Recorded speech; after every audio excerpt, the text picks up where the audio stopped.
क'क्राझार जिल्ला 8 नं दतमा BTC बियाब रामफलबिल BCDCनि सिङाव थानाय दैबानाजों भुगिनांनाय आरो गोग्लैसोनाय गामिनि सुबुंफोरनि थाखाय बेसेन नाङै सावस्रि बादा खुंफुंदों। गुवाबारि गुदि फरायसालियाव दतमा ब्लक लाइमोन इउपिपिएलआ मख'जाथावदि थांनाय आगस्त दाननि 23 आरो 24 खालाराव गोबां जुब जुब अखा हानायनि जाहोनाव हेल दैमानि दैया लोमसावनानै दैबानाजों भुगिनांनाय रामफलबिल BCDCनि गं 8 गामिनि रायजो राजाफ्रा माखासे बेराम आजारजों भुगिनो गोनां जानायखौ नोजोर लाखिनानै दतमा ब्लक लाइमोन गांखं इउपिपिएलआ बेसेन नाङै सावस्रि सिबिथाय बादाखौ खुंफुंनाय जादों होनना फोरमायथिदों। क'क्राझार जिल्ला लाइमोन गांखं इउपिपिएलनि गाहाय नेहाथारि मिलन मोसाहारि आरो दतमा ब्लक लाइमोन गांखं इउपिपिएलनि आफादगिरि रूपसोरां ब्रह्म बिथांमोनहा मख'नो गोनांदि थांनाय माखासे सान सिगां दैबानानि गोहोमजों भुगिनांनाय बे ओनसोलाव BTCनि लेङाइ गाहाय मावफुं सोद्रोमा गबिन्द बसुमतारिया नायगिदिं फैनानै जानाय आदारजों लोगोसे माखासे मुवा बेसादफोरखौ राननानै होफैदोंमोन। नायदिंफैनाय समाव गबिन्द चन्द्र बसुमतारी बिथाङा बे ओनसोलनि लोंग्रा दैनि जेंना आरो गाज्रि गोदोसोनानै थानाय बेलगुरिनिफ्राय गोजोनपुरि थांनाय लामाखौ थाबैनो मावफुंना होनो खोथा होलांदों होननानै खौरांगिरिफोरनि सिगाङाव बुंथिदों क'क्राझार जिल्ला लाइमोन गांखं इउपिपिएलनि गाहाय नेहाथारि मिलन मोसाहारिया। जिल्लानिफ्राय बेवहाय नुजाफैनो हानाय मोनफ्रोमबो मिडियानि मानसिफोरखौ आङो साबायखर बावग्रोनाय जाहैबाय।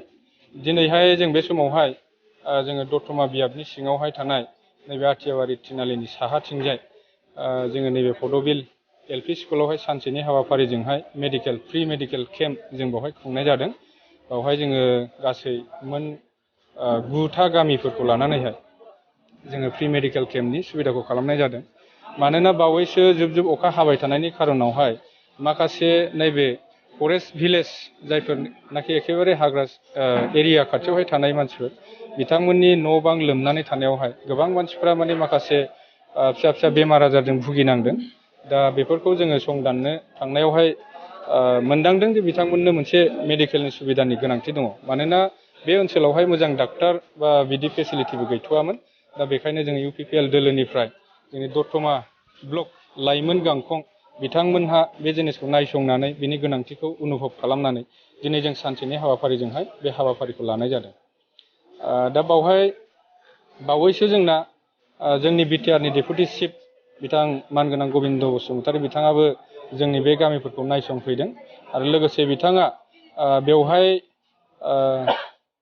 मोनसे लामा बिथाङा अलरेडि माने खोथा होलांबाय बेलगुरि टु गोजोनपुरि बेवहाय माखासे कालभार्टफोरनि गोनांथि जादों आरो लामानि गोनांथि जादों बेखौ बिथाङा अलरेडि आखायाव लाबाय आरो बे ओनसोलावहाय लोंनाय दैनि एसे उसुबिदा दं हिसाबैहाय 6 फाइनान्स कमिसननि आन्दारावहाय मोन 8टा गामिफोरनो बावहाय मोनसे लोंग्रा दैनि बेबस्था बेखौ बानायनानै होनो थाखाय आखायाव लाबाय।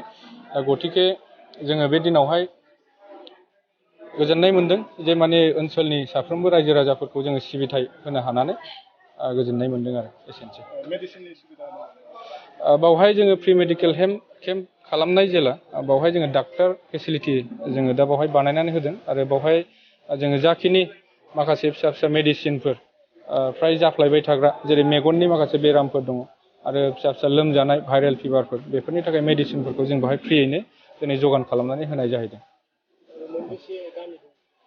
बावहाय जोङो 8टा गामिफोर लादों। बिनि गेजेरावहाय निजोमगुरि होननाय गामि बेयो खोब एफेक्टेड गामि।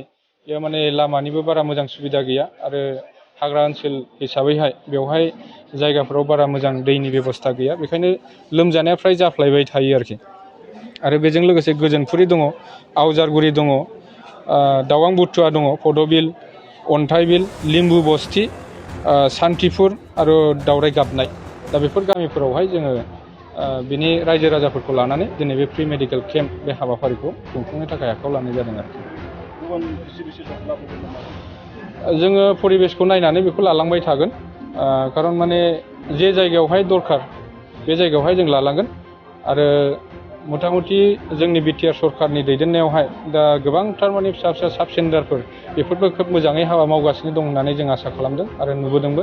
दा बेखायनो जोङो मोनफ्रोमबो जायगायावहाय बेखौ दरखारखौ अनुभब खालामाखै, नाथाय नैबे फरेस्ट एरिया हिसाबै आरो खोब खनायाव थानाय जायगा हिसाबैहाय जों बे जिनिसखौ अनुभब खालामनानै दिनैनि बे हाबाफारिखौ जों खुंफुंनाय जादों आरोखि। गिबियावनो नोंथांमोनखौ जोङो दतमा ब्लक लाइमोन गांखं आफादनि जानानै बरायग्रोनानै लाबाय। दिनै बेवहाय जोङो दतमा ब्लक लाइमोन गांखं आफाद हिसाबै दोलो हिसाबै बेवहाय जोङो नैबे दतमा ब्लक इउपिपिएलनि सिङाव थानाय रामफल बिल प्राइमारियावहाय नैबे मोन 8था गामिखौ लानानै जे जोङो बेवहाय फ्रि मेडिकेल केम्प बानायनाय जादों। बिनि गोथौ आरो मेन उद्देश्यआनो जाहैबाय जायफोरनाखि 23-24 थारिखआव थांनाय आगस्टआव जायफोरनाखि दैबाना जानानै लोमजादोंमोन बिथांमोननि हालोदा खोब मोजां नङामोन। बे हिसाबै दा दैबाना जाखांनायनि उनावहाय बे ओनसोलाव नोंथांमोनहा बयबो गासिबो मिथिखागौ दैबाना जाखांनायनि उनावहाय बे गामिया मा मा बेरामफोरजों भुगिनांनो गोनां जायो। दा बेखौ जोङो नोजोर बोनानै बै एरियायाव थांनानै जोङो नुनो मोनदों दि नैबे गामिनि थाखाय मेडिकेलनि गोनांथि दं होननानै जोङो साननानै जों फैदों आरो सानखांनायनि उनावबो जोङो फैनानै नैबे हाबाफारिखौ लानो जों बायद' जादों। दा रायजो राजाफ्रा खोब गोजोननाय मोनदों जोंनि बेफोरबायदि हाबाफारिखौ नुनानै।